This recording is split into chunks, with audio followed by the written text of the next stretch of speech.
In this tutorial, we will cover how to integrate real-time data from Gigasheet into Google Sheets and utilize the import data function provided by Google Sheets. Begin by navigating to Gigasheet and choosing the File URL for BI and Spreadsheets option.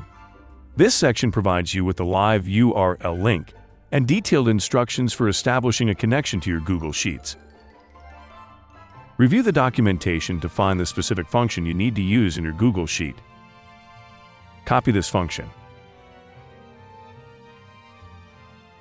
Next, access your Google Sheets document and insert the copied function into the first cell. Return to Gigasheet to retrieve the live URL.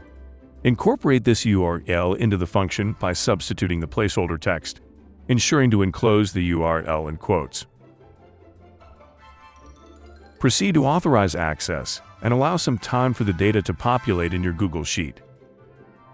With this setup, your Gigasheet is now linked to Google Sheets, enabling automatic data refreshes for ongoing updates.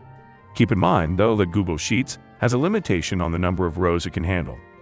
Once this limit is exceeded, the sheet will cease to update with new data from Gigasheet.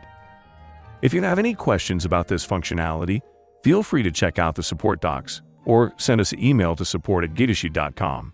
Thank you for watching.